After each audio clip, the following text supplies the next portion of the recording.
nation, under God, indivisible, with liberty and justice for all.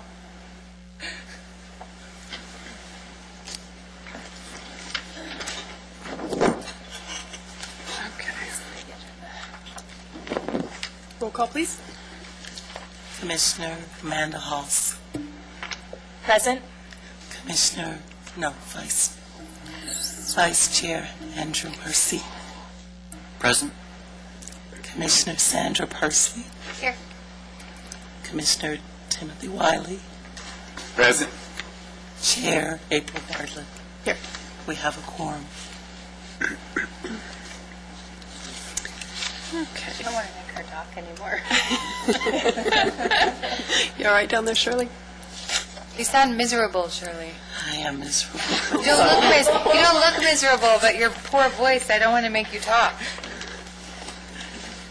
Try to limit it. Public business from the floor.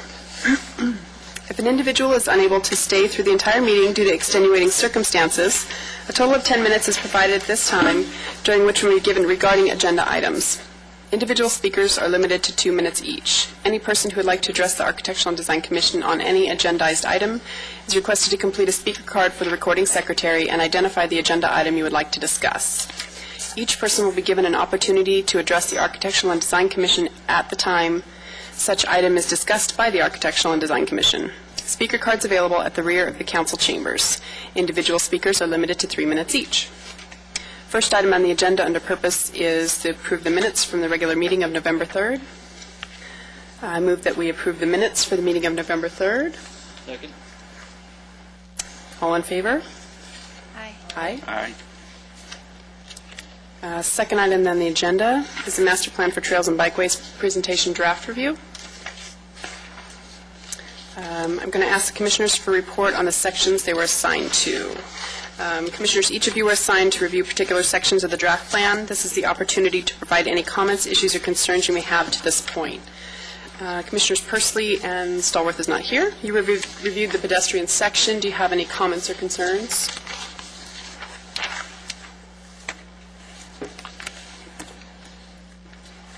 Man. Okay.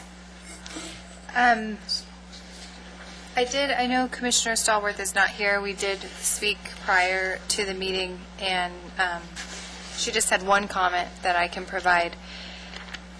I just want to start, I did look at this section in detail, but in terms of my comments, it's really from a policy, high-level look at the plan in general. I didn't do a deep dive of every single component. I really looked to staff as experts on traffic patterns and also the consultant that was used to put the plan together.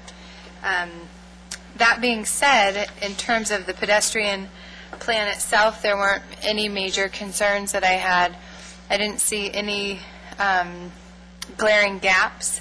One area of concern for me is, and the jogging loops weren't specifically in the pedestrian plan, but to me they were relevant to the pedestrian section. So this is relevant to the jogging loops and then also to the pedestrian plan. Visibility and safety.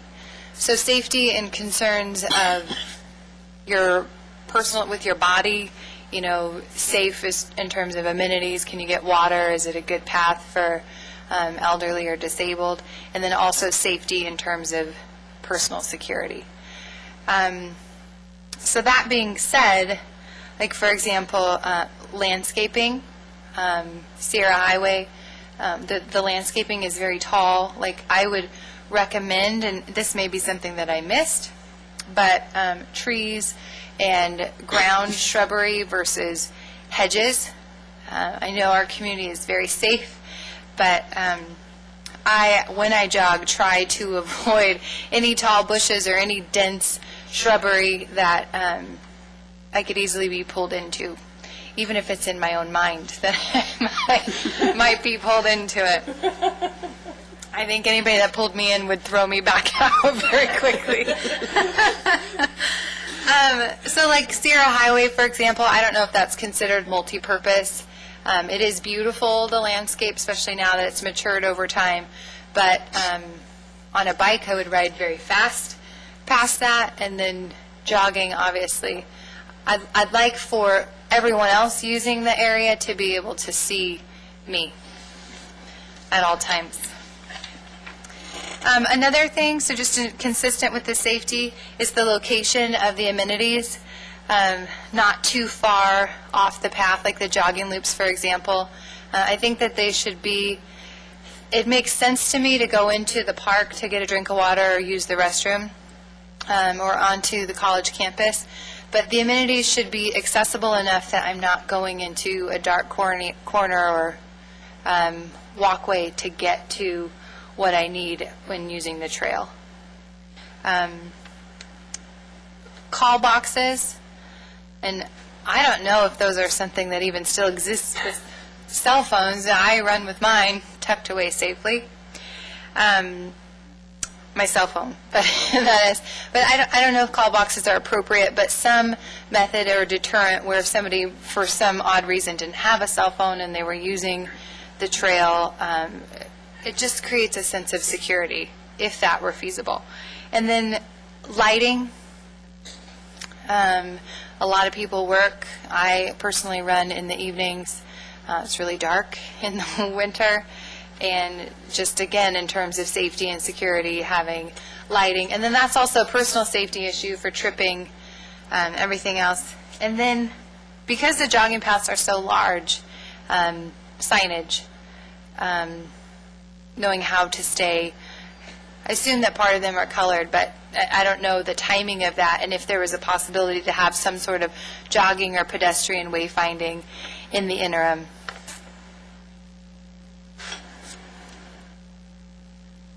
And that's really my, and then Commissioner Stallworth had one comment. She also said that she didn't have any major concerns. She didn't see any large gaps. I'm sure it's no surprise she had a question about paseos. She's a big fan of the paseos in Santa Clarita and hoped that that would be something that we could consider with future development. And that concludes my comments. Thank you. City staff, do you have any questions for Senator Persley, for Commissioner Persley? No? Okay. Let's see, Vice Chair Mercy and Commissioner Haas, you reviewed the trails plans. Do you have any comments or concerns? Yes. Well, in our discussions with the equestrian community, a couple of things came out. The first being that this really is a tremendous plan. It's a long time coming, and an appreciation for the hard work done by city staff and our consultants. Similar to what Commissioner Persley was stating, one of the issues that came up was the amenities, the water stations throughout the equestrian trails, particularly the being every half mile, and really whether that was necessary to be that frequent, considering the cost. For the equestrians, it really doesn't seem to be that pressing of an issue. The bigger issue seemed to be just making sure that the staging areas where people can drive their trailers and unload their horses and get on really have the right amenities there. And one of the things that the plan doesn't address, or that it mentions, I think in one point has a diagram of a pull-through parking space, but doesn't specifically mention that in the list of the amenities at the trailheads or staging areas, is having that ability for trailers to be able to pull through without having to, pull into a space and back up to leave. Additionally, just ensuring that we tie into the county trail system as much as possible. We do have some specific recommendations, but with regards to the Fairgrounds Avenue H staging area, there was a concern about the bridge going over the freeway, as opposed to if it's possible to explore a way going underneath. Horses just prefer to go underneath bridges rather than over them. Additionally, the county has a trail proposed at 90th West and Avenue G heading north that connects into the Kern County trail system as well. And it would be nice to have some pathway to include that spot. That spot is actually within the corner of it is within the city, but it's in the kind of area where everything zigzags around. Let's see, the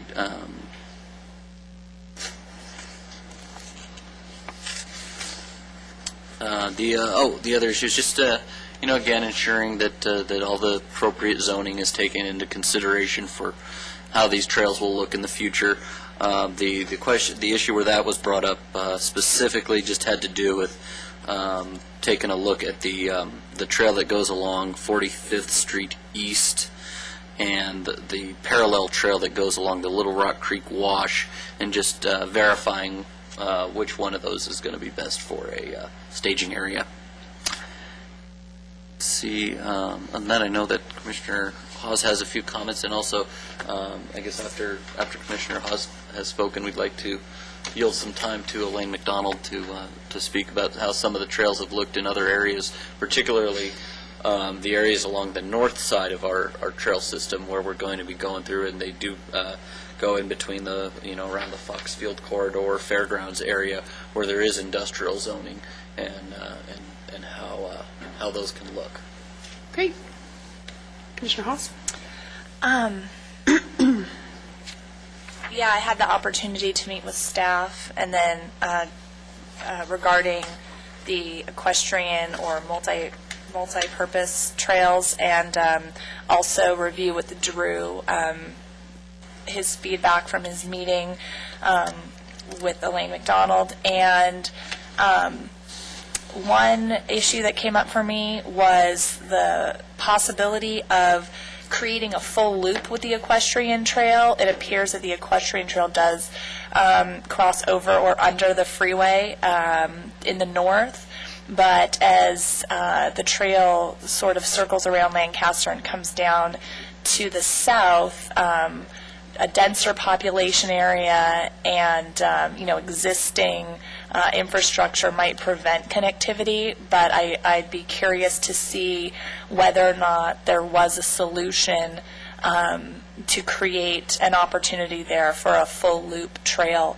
since the equestrian community did express concern about linking east to west. It just makes sense to me that the trail is, as inclusive as possible and gives people as much opportunity to use it as possible, and I think a loop would do that. If it's impossible, it's impossible, but that's one suggestion that I had. Being unfamiliar with the use of every single trail, there are some trails that appear to be new trails, not existing, and they sort of come up and stop, and they don't connect. An example would be like at 20th East and just north, maybe it's like L8. Looking in there, you have a community that's got two paths that sort of come up the sides of it, and I'm wondering if we could get some feedback as to why that would be necessarily, and I'm just curious about the fragments. I'm sure that there's reason and logic behind it, but just in the interest of being thorough and transparent, I'd be curious to get some feedback about some of the fragmented portions. And then let's see. Similar comment to Drew regarding the trailheads and the pull-throughs, but I'm going to give you guys a little information that'll help you find that. Section 713 is where it indicates what the trailhead amenities will be. and it indicates trailer parking in a staging area, but doesn't specifically mention a pull-through. And then section 1234 is where you have the image that details the staging area and the amenities, and it does show pull-through as mentioned by Commissioner Mercy, but it does not specifically specify pull-through as a requirement, and I think that's what we're hoping to accomplish here. And it also looks to me, based on community feedback and just looking at the map here, that possibly considering a Little Rock wash staging area might be something to consider. And that's it. The rest of my notes as far as the equestrian trails go are similar or the same as Commissioner Mercy. And then I also looked at the jogging trails because I wasn't certain regarding, it fell under trails, so in that section 7. So I looked at that, and a suggestion just to look into, I'm not sure about feasibility, obviously you guys are going to have that information, is potentially adding pocket parks with benches, drinking fountains, and shade structures along the jogging trails, just anywhere where you don't have a park. If you look at the western jogging trail, there's the college, there's Lancaster City Park, there's Jane Reynolds, but sort of in the northwest corner, I'm not sure what amenities might be specifically available to a jogger. And it might be nice to have something really much closer to the path. I mean, the college is right there, but you would have to venture a ways in order to get a drink. So I think that, a drinking fountain,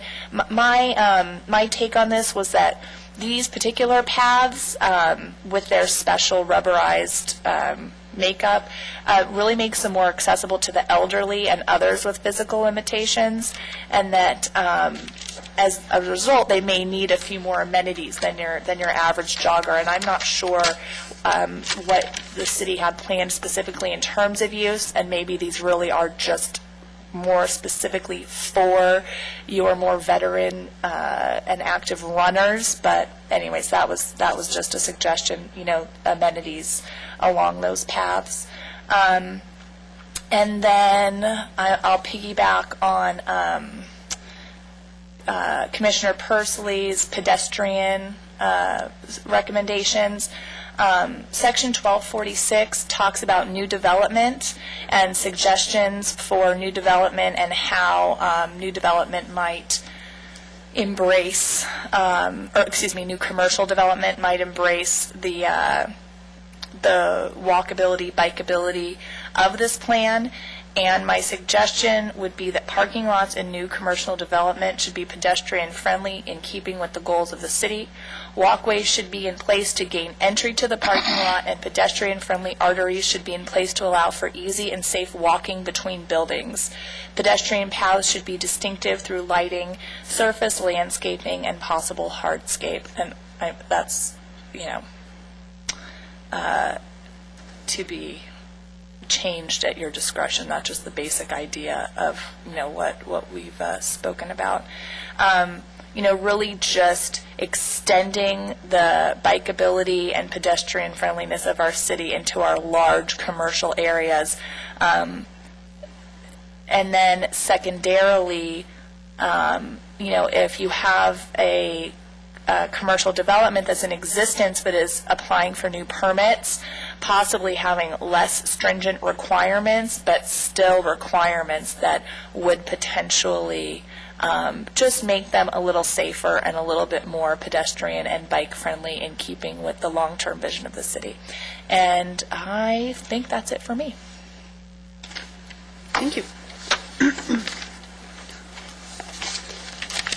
Commissioner Wiley and I reviewed the bicycle plan area section. Would you like me to go ahead and go, or do you want to go ahead and speak first, and Okay. and then I'll Wrap it up? yeah.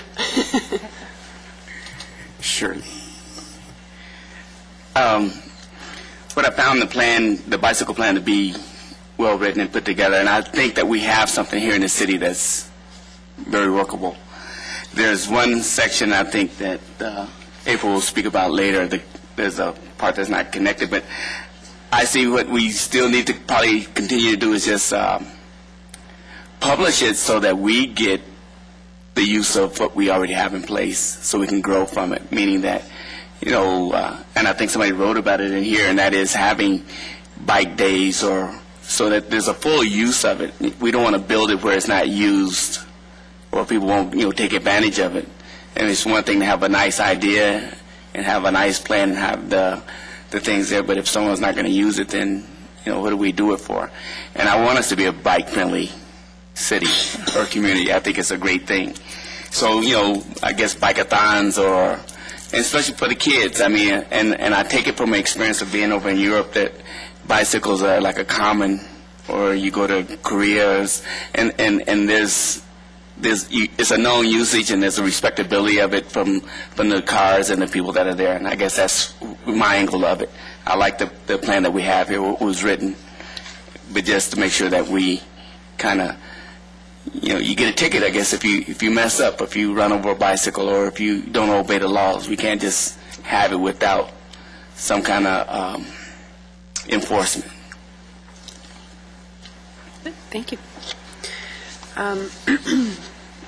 Also, along the lines of what's in the bicycle section, along the lines of what Sandra Persley was saying with the landscape recommendation, I've noted myself on the Sierra Highway Bike Trail, there is, or bike path, trail, it's a specific trail.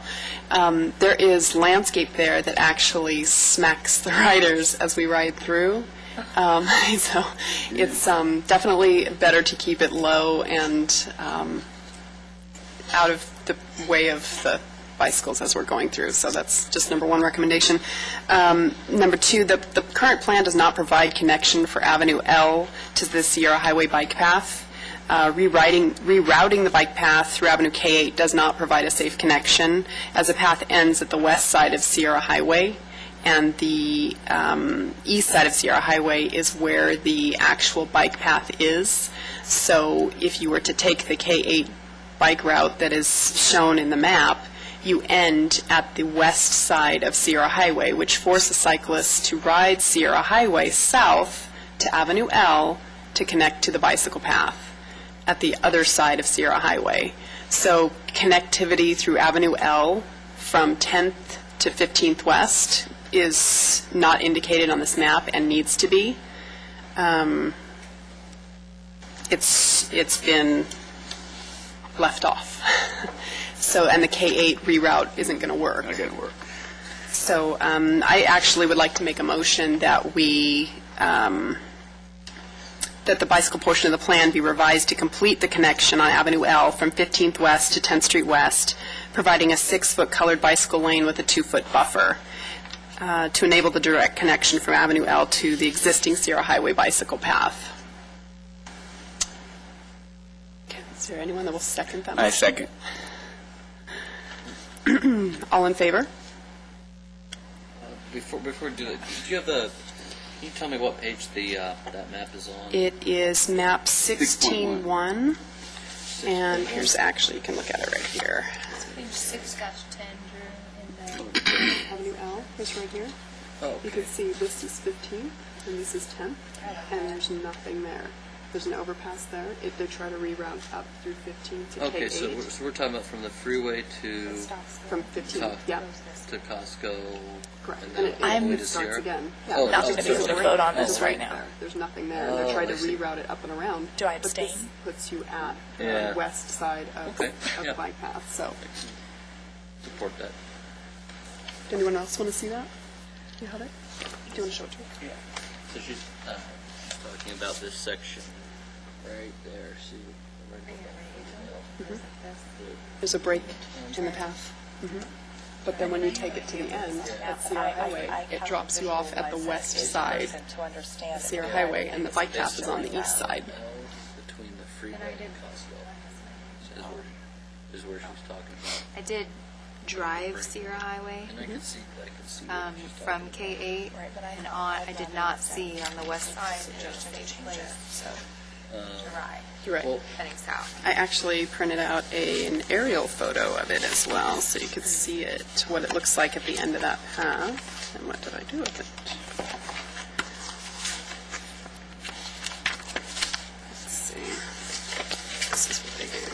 Is that all of your That was the only comments that I had for the bicycle section. finishing, or we should go back? Or if that's it, then we could, I don't want to interrupt your time to discuss it with our questions. Oh. So if you have more, do you want to go through and we'll go back to That's this it. one? That's Okay. the only issue that I had, just the landscape and that and also there is a, I think so 48 feet wide on Avenue L between, from curb to median on each side. So you could realistically easily fit 3 10-foot lanes with a 6-foot bike lane and a 2-foot buffer. The room is there already. Just procedurally, I know because all of us kind of discussed some suggestions and changes. Do we need to put these all in a big pile and then go through them along with the rest of this matrix, or what's the proper procedure for handling amendments? Brian wants to speak. Yes, He's over there. I want to speak. I'm always wanting to speak.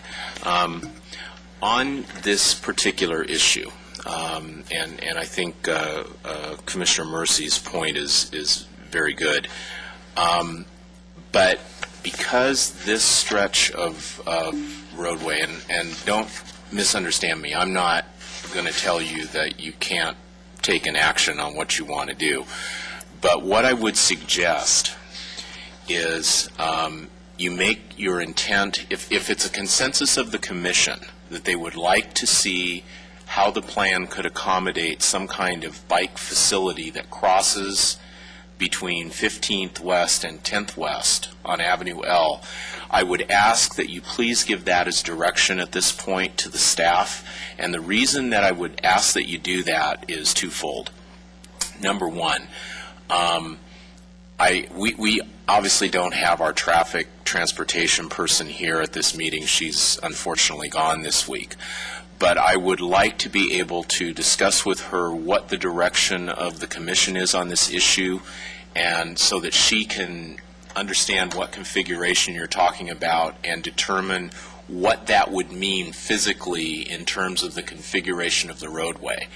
And the thing that's important here to understand is that because the facility that you're talking about is a crossing of a Caltrans right-of-way, whether, and believe me, I'm no fan of Caltrans, but the fact is that when you cross their, or cross under their freeway, they have requirements for how wide lanes have to be and other things that are within that jurisdictional area.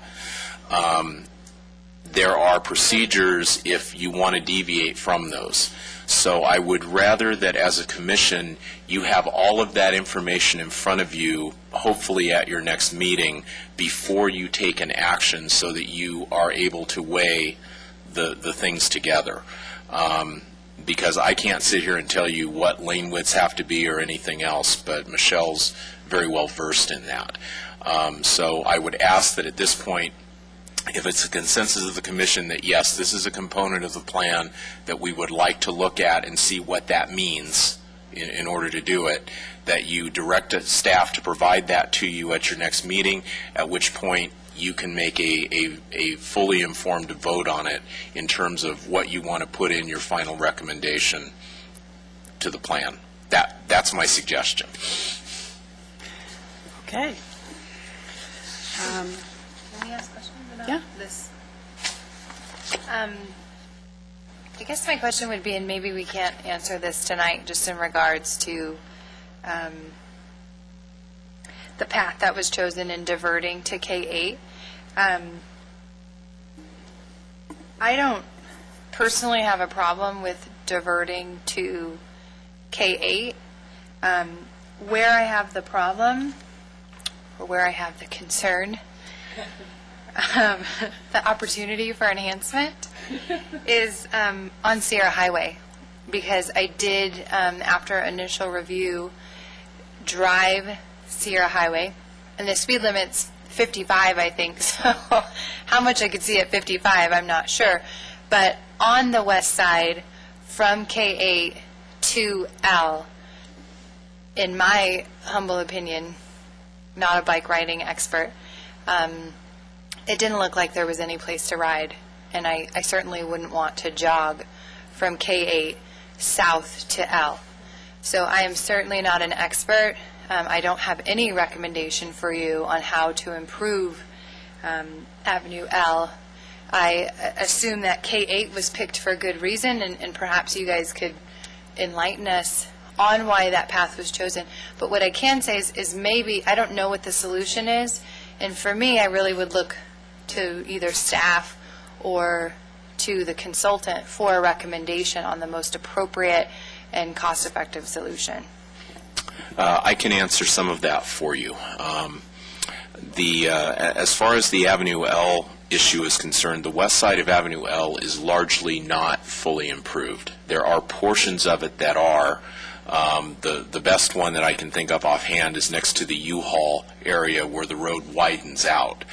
Ultimately, if the plan were to indicate some kind of a bike lane on the west side of Sierra, as development occurs or redevelopment occurs there, the widening of that road and the accommodation of a bike lane on that side would take place. So I guess what I would tell you is that there's a possibility of doing that in the future as things occur. On the Avenue L bridge, I can tell you that the primary concerns from the city's Public Works Department were, number one, the safety generally of bicycling across that bridge, because you have a number of ramps. It's really busy. That, intersect and cross and so forth. And unfortunately, in its current configuration, a lot of those are designed for very high speed on and so forth. Now, obviously, the off-ramps stop. There's a signalization. So there's that concern. But I do know that they also looked very closely at what the long-term traffic capacity of that bridge and that stretch of road really, partly from 15th to the freeway, but really from the freeway to 10th, where you have a lot of weaving, a lot of interaction. You've got the Costco traffic and other things, and they were very concerned that if there was a reduction in lanes, it may not, in the long term, accommodate the expected traffic load along Avenue L. But I don't know enough of the technical detail to give you a firm answer on it. I think that's one of the things that, we have to look at trade-offs as to more of this, less of that, as you look at it. The diversion to K8,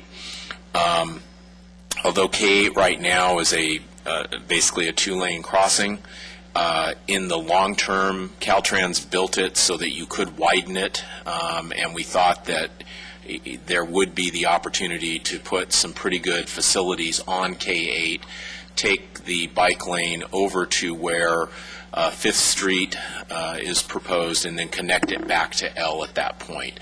And of course, as you've seen in going through the plan, the biggest issues that we have, whether it's pedestrian, equestrian, bicycling, is crossing the railroad tracks and crossing the freeway, because those are where the limits really are in terms of our east-west city.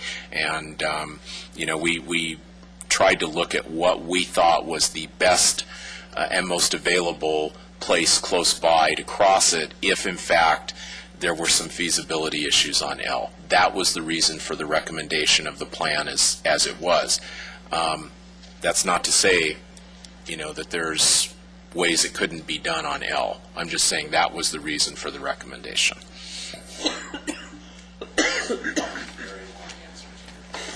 Brian, I have a question. You mentioned that the bike path could be moved to the west side of Sierra Highway in the event of future development. Is that what you, or? No, I think what I was saying is that the possibility of accommodating a bike lane I understood.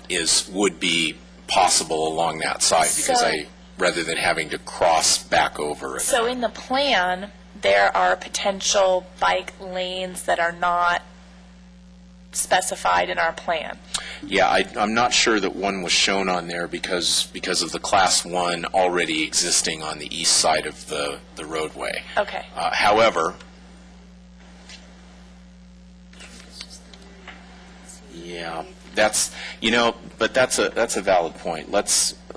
We'll take a closer look at that and verify what exactly is shown as far as that's concerned. So should we assume that when we're looking at the bike paths and bike lanes, that they are only going in one direction, or that they are going in both directions on all the streets where they're indicated? No, where we have bike lanes indicated, we're assuming one in each direction Right, on each okay, side of the okay. roadway. But So a bike designated path, what are class? the intent of that would be for an off-street path, and it's Understood. going to be So wide it enough may to be on one accommodate or the two-lane other side of the traffic. street. Yes. Okay. Understood. Sorry. Thank you.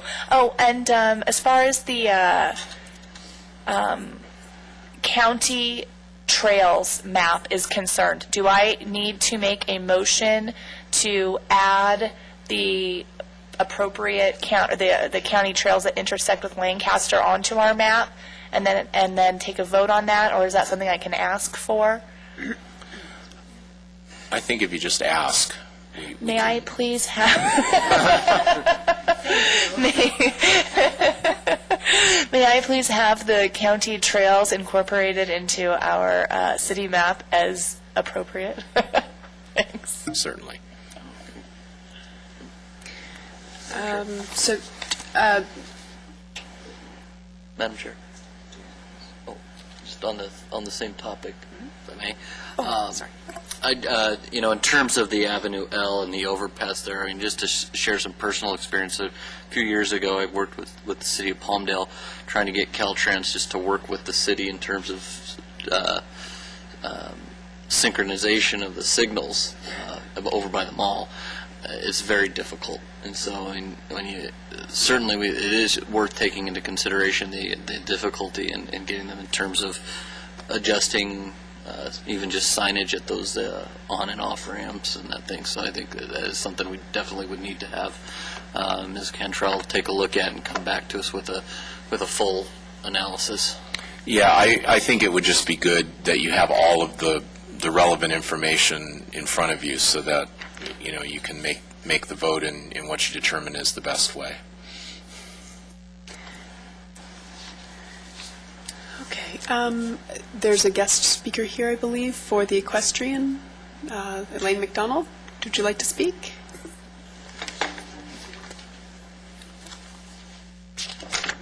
Good evening, Commissioners. My name is Elaine McDonald. I'm a longtime resident of Lancaster. Very happy to see that this is finally coming to pass, the trails and the bike network for Lancaster. It's a long time coming, and I definitely thank the staff and the consultant for doing such a good job. And I'd like to just talk to you about, yes, we do support the bike plan. I presented the mileage of the routes and so forth to our bicycle club last night, and everybody had really good feelings and was very happy to hear this. And also, I wear many hats. I ride bikes and horses. So my horse groups, I ride with different groups, and I would like to tell you that also we need equestrian trails here in Lancaster that will connect to the county trails, which you already know. And it's important for you to know that the equestrian trails can be very compatible with urban.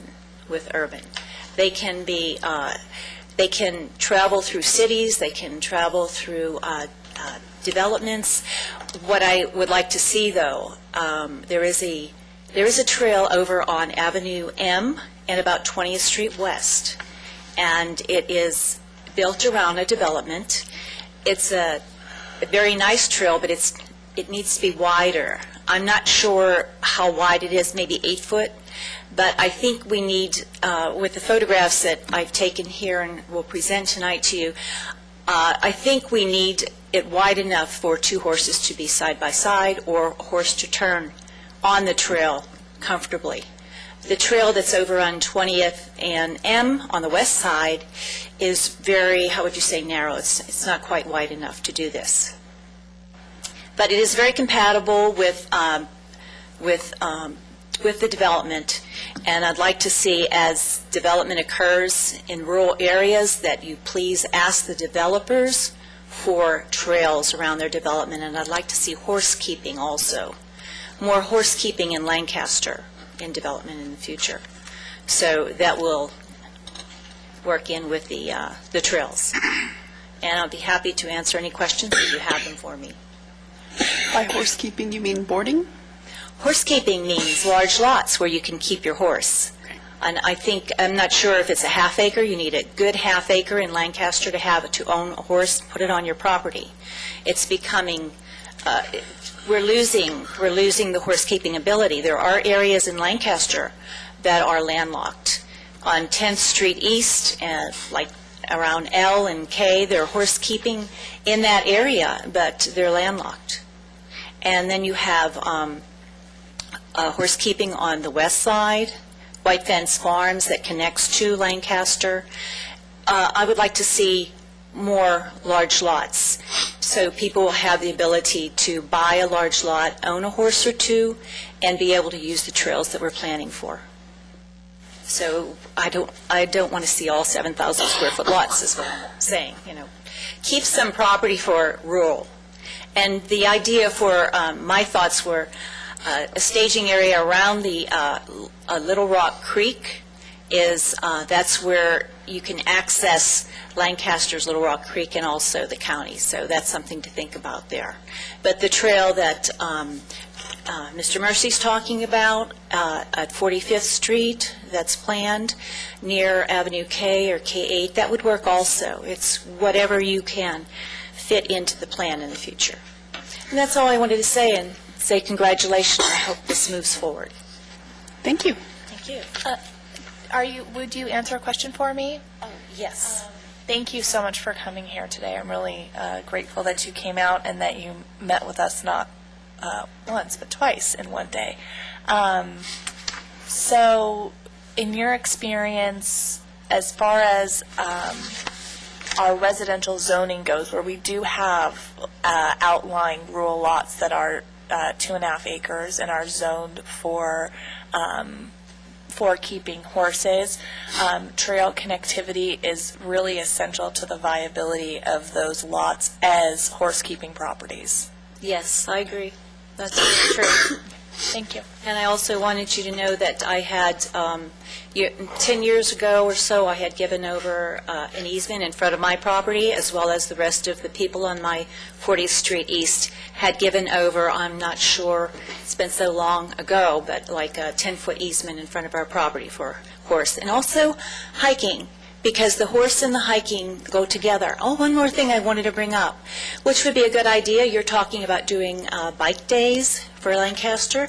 You can also do Lancaster Trail Days once a year and incorporate hiking and riding into a Lancaster Trail Day, because we have national or statewide California Trail Days. It can be in conjunction with California Trail Days, and you would have people, equestrians, come from all around the area and get in some kind of celebration and ride the trails. Okay? Thank you. Anyone else have any questions? Thank you very much. Well, we have a matrix, but I think that we'll probably just ask if there's anyone else that would like to comment on the plans. Michelle, did you want to come speak?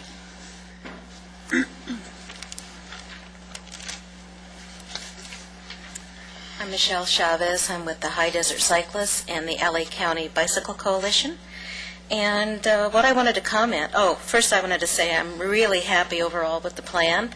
I think it's excellent on the whole, but I did have an issue with Avenue L on the freeway overpass, as you guys have already talked about. A few months ago, one of our local riders who rides with the local shop rode across Avenue L and was struck by a car and severely injured. I'm not sure what her present condition is. But in any case, coincidentally, 2 days after that happened, I had to ride to Costco, and then I had to go to another local bike shop that's at 17th and Avenue K. And I figured the best way, since 10th Street is rather dangerous, to go would be to go over the Alvernell L overpass, which turned out to be not the best thing to do and not the safest way to go. It's 7 lanes across. I was going west, and there's 2 freeway entrances, and a cyclist has to be able to get over to the left if you're going straight, because otherwise you're going to end up on the freeway, which you don't want to do. And the speed limit there is 50 miles an hour. 50 miles an hour. If you can imagine being on a bike and trying to weave your way through traffic that's going 50 miles an hour to get in the proper lane, it's disastrous, and no wonder somebody got hit. And at the time that I went across there, I stopped. There's a very small little shoulder and like a really small sidewalk, and I got over there and waited for all the cars to go by, because it wasn't feasible for me to do what I would normally do, which would be to turn back and look, and then proceed to the left, because nobody was going to slow down from 50. In fact, my husband drove yesterday over the overpass, as he does every day from work, and told me that he thought it was 60-40 as far as how fast people were going. In other words, there were 60% of the people going way over the speed limit of 50.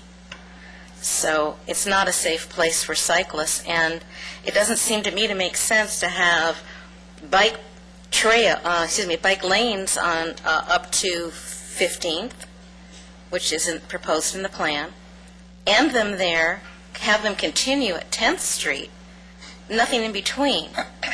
So it's like an island of just cars. And, I think that as a cyclist who likes to shop, I'd like to be able to go to Costco safely and shop there just as anybody in a car would do. So I need to be able to have a way to get back either home, which is towards 30th Street West, or wherever else I might be going in that direction. And right now, it's not safe to do so. So I really hope that you guys will be able to do something to make this a safer place for bicyclists.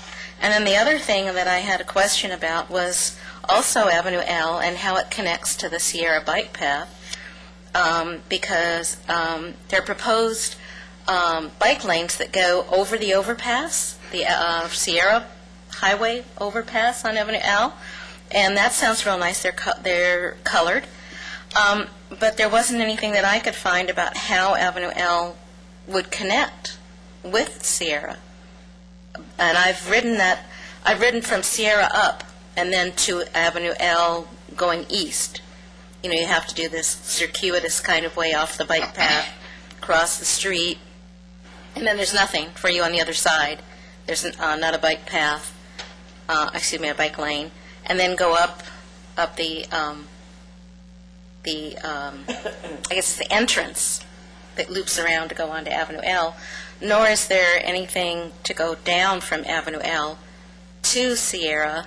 It's just the regular exit there, and then that doesn't connect in any kind of logical way without you riding south, to connect with the bike path. So I'm hoping that something will be done to do that you guys will maybe come up with some kind of plan to make that connection.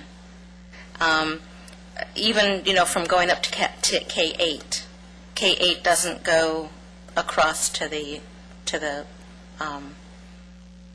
bike path. And right now, a lot of people do ride that. We go on Sunday rides, and we'll go on K8 to get to the bike path to go down towards Palmdale. And we have to ride on the other side of the street where there's no bike lane or anything right now, and then try to get across. So it would be nice to have a safer way to make that connection. Thanks. Thank you, Michelle.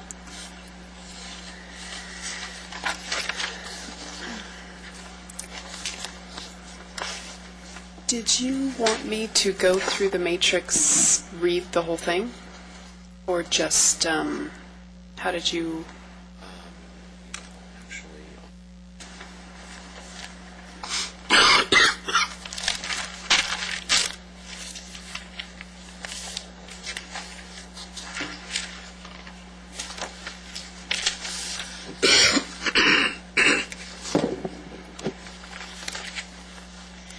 There are some of the items that do not require action, so if you'd like, you can just call out the item numbers, and we can skip those. Or if you feel that there is a comment that you'd like to add, we can address it.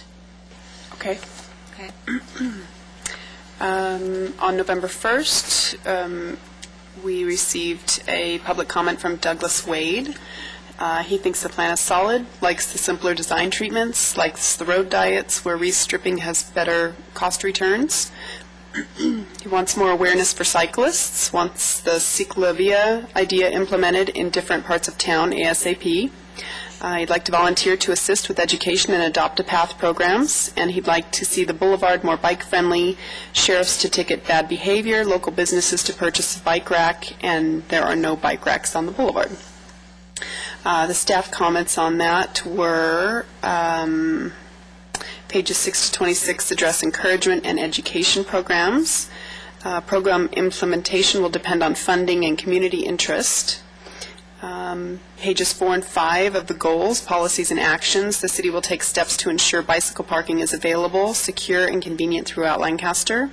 Also on pages 6 through 20, the city will seek funding opportunities to purchase bicycle racks.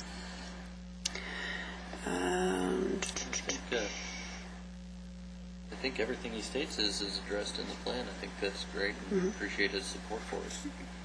I agree. I don't think any action's required. Nope, I don't think anything was required on that. Let's see. Sorry.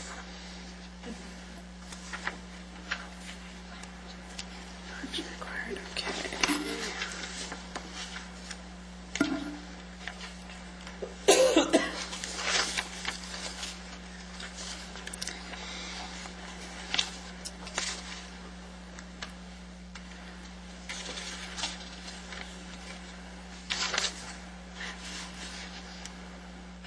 So it looks like the only things that we have that have any action on them are just from the two commissioners. Should I read those?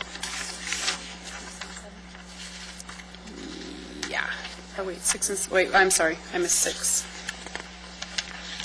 I missed a page.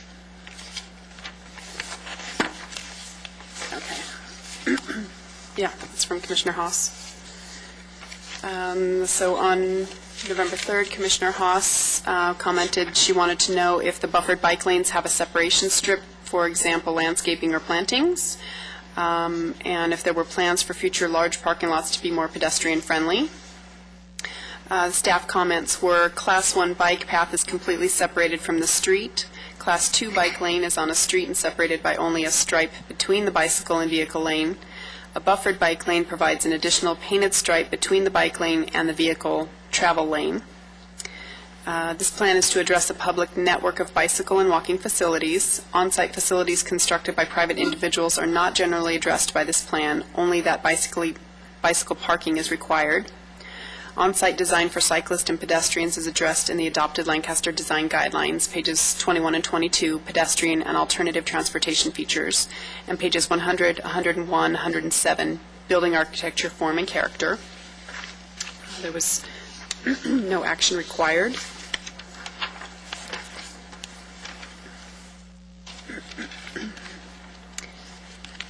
Let's see. On November 3rd, Nicole Parsons submitted a comment for the future roundabout on 10th West and Lancaster Boulevard. The speed limit may be too high. How will it fit, and how will her grandma drive through it? Bless you. No maps in the presentation. Are maps cited in the plan? She wanted to know the ADA dust out of the bus stops, and beautiful landscape shrubs and signage, and she wrote a plan for the railway ADA safety for wheelchairs. Staff comments were roundabout was designed for low driving speed, 25 miles per hour. Roundabout will fit with minimal additional right-of-way. Studies show that roundabouts are safer than traditional intersections. Maps are contained within the plan. The plan contains ADA compliance regulations for bus stops. The plan contains design guidelines for signage and design guidelines and a maintenance program for landscaping. Recommended intersection improvements for pedestrians, section addresses, pedestrian gates with flashing lights, sidewalk repairs, and signage at train crossings. There's no action required. And Commissioner Mercy, on November 9th, commented that on page 34, change the heading from fewer airborne pollutants and greenhouse gas emissions to fewer airborne pollutants. Page 34, change the sentence, the first three reductions contribute to local and regional air quality, and the reduction in CO2 equivalent combats global warming, to read, this contributes to local and regional air quality. Page 1 through 6, change the heading to fewer airborne pollutants. Staff comments, sorry.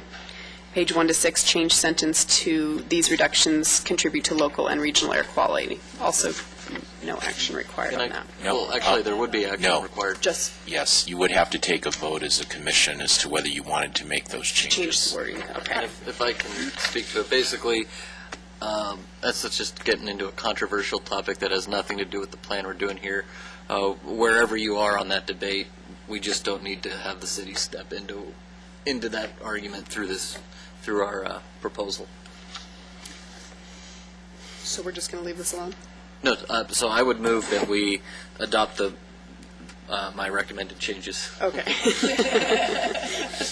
I'll second the motion that we adopt the recommended changes by Commissioner Mercy. All in favor? Aye.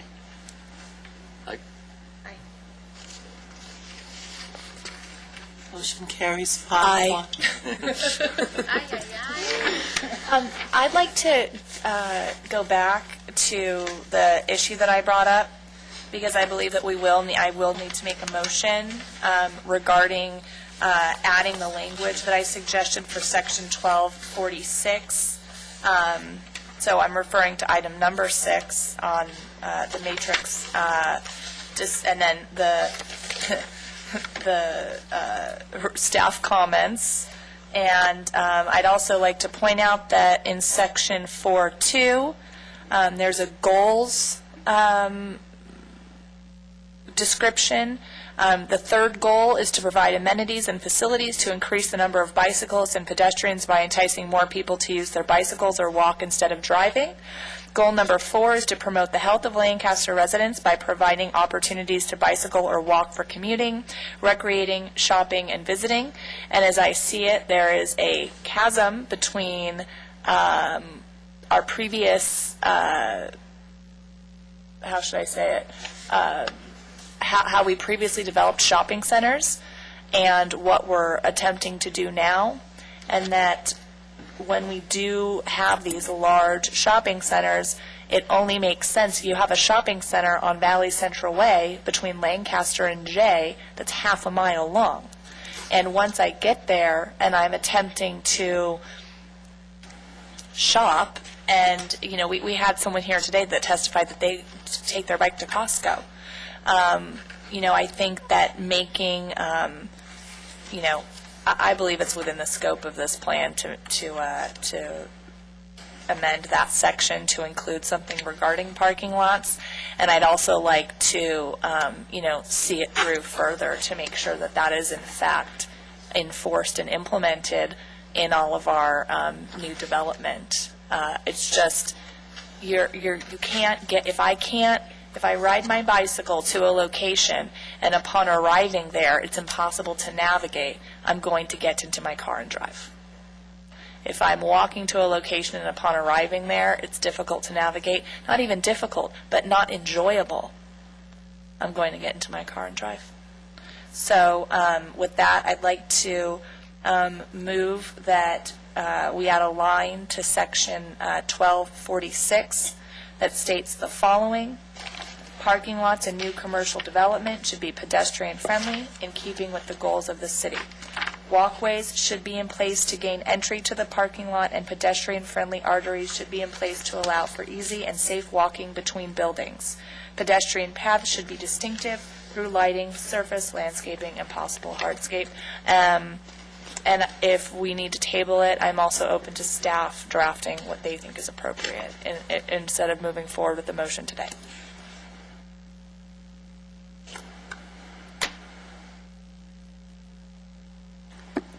What section? 46. In Chapter 12? It's probably the 12. I'm pregnant, give me a break. So you're proposing to add language whether it's staff provided or your language to this. May I get a copy of that later? Yes, absolutely. Shirley has a copy as well. Let me get it for you here.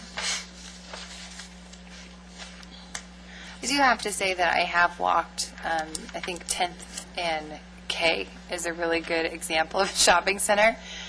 And I have walked from Winco because I'm a huge fan of the bulk section in Winco and the candy you can get. From Winco, I'm incriminating myself, across to Berry Star for yogurt.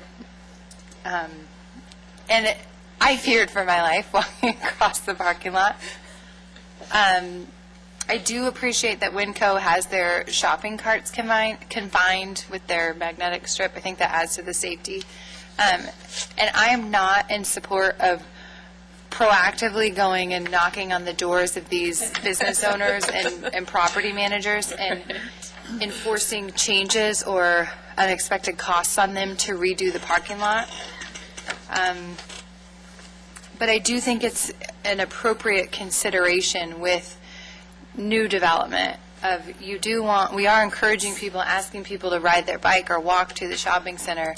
They do have to be able to get across it safely. I think even Costco has a walkway, which it's a miracle that you take your bike to Costco. I would love to. Do you have a trailer? I would love to see you go home. But they do have a concrete strip or a pathway from Costco to the gas station, even. So I think it's appropriate. It maybe nothing too formal, but at least a consideration for future development. And then if somebody is coming forward with changes to their parking lot, that it be a consideration. But the last thing I want to do is add a cost or add red tape or add to staff time to enforce something like this. But something reasonable that you guys come up with, I think, would be appropriate. From staff's perspective, I think the language is fine. From a broader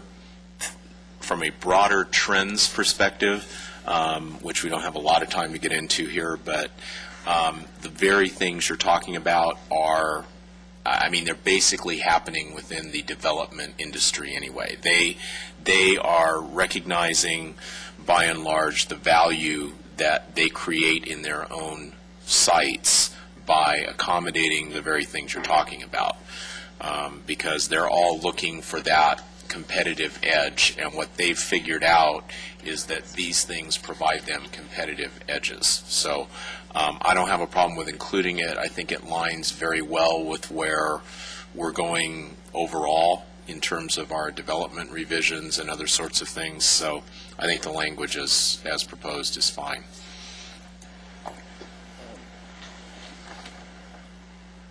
Well, I'm just wondering if there's an opportunity to somehow seek some input from the development community, just to, I know we've talked a lot with the main stakeholders, the residents and citizens, but because this is an economic impact on a struggling business community, I'm just wondering if we could maybe provide some sort of a heads up, take it to the development community, make sure that it's not something they see as potentially burdensome. I have a question. Were these not addressed in the master guidelines? They're in the same sorts of things guidelines. are in the architectural design guidelines. They are also things that we are looking at doing as part of the commercial zone rewrites of the city. And just from an anecdotal perspective, if you look at the design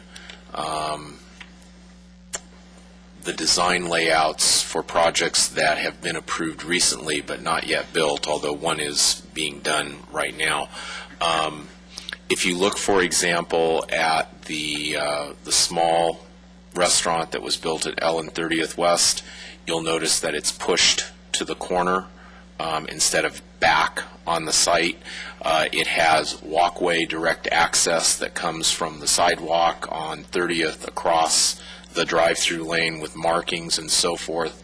I don't have them in front of me, but if you look at the layout design of the proposed Target Center at 60th and L, it actually has kind of a pedestrian Main Street feature that that allows for walkability and so forth and connections.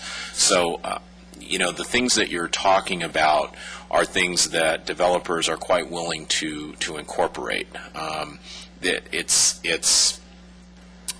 If you look at what the industry out there is talking about, these are the very things they're talking about. So I don't think that you're going to get a lot of pushback, particularly on language of this type, from them. I think they would embrace it, quite frankly. They just want to know, is the city going to ask for it, and where would you like it to be? And did you say that a lot of this language that Commissioner Haas is proposing is already in some form in the design guidelines? Yeah, the basic goals, the basic aims of what we're looking at are there. And then I don't see any need to follow up on what I said before. Strike that for the minute. If it's just mirroring what the city has already put out as its guidelines and goals, then I support the motion. Okay.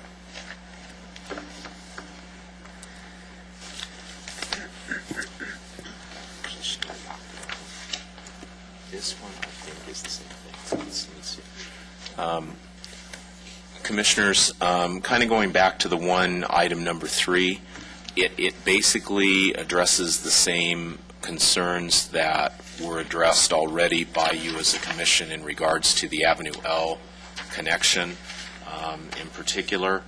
And, as I said, we're going to look to bring you back information on that. So at this point, if I were you, I wouldn't take action on that one way or the other, because I'm assuming, you're going to take whatever the direction is that you take with your own concerns on it.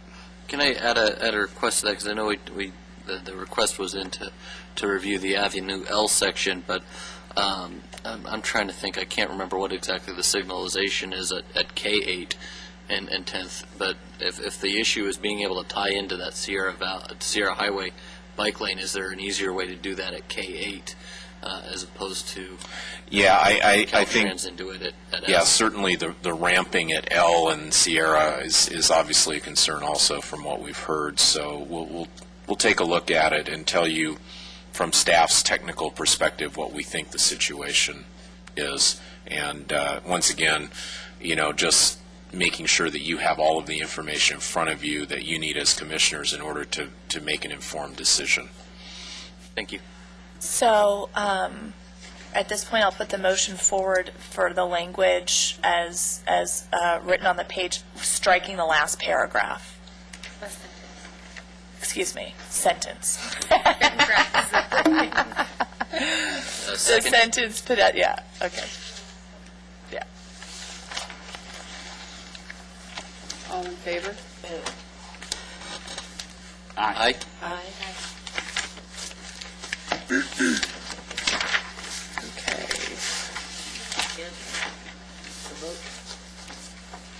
Redo your vote?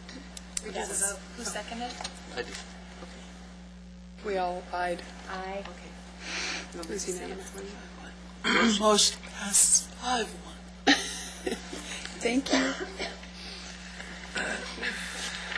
Okay. I'd like to remind the public that comments will be accepted on the draft plan until the next scheduled commission meeting, December 1st. Before we move on, I just want to clarify what's going to be up for review from our equestrian section that we handled. Okay. In terms of just going back to that and making sure, want to make sure we get the staff input back on that, just as far as the where'd that piece of paper go? Just in terms of tying into the county trail system at Avenue G and 90th. So is the major one, is to see if there's a way to do that, because that connects us up to Kern County. So.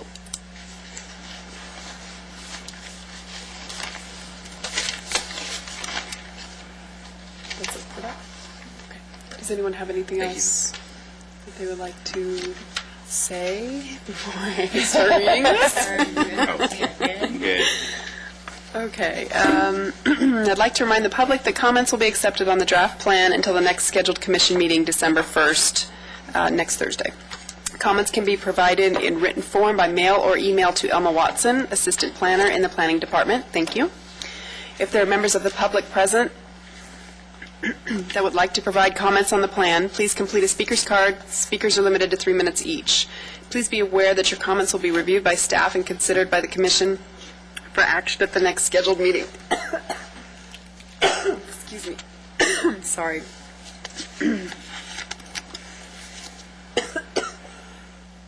I'm sorry.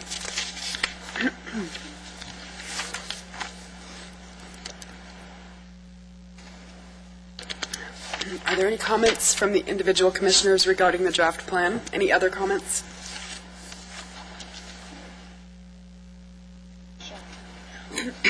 Okay. And have we heard from all the speakers who turned in speaker cards? Yes. Yes, we have. I don't know if there's anybody else who didn't get a chance to speak that wants to, but now's the chance. Excuse me. Is there anyone else who would like to speak? No? Okay. Public business from the floor, non-agendized items. This portion of the agenda allows an individual the opportunity to address the Commission on any subject regarding city business. Under state legislation, no action can be taken on non-agenda items. Members of the public should be aware of this when addressing the Commission regarding items not specifically referenced on the agenda.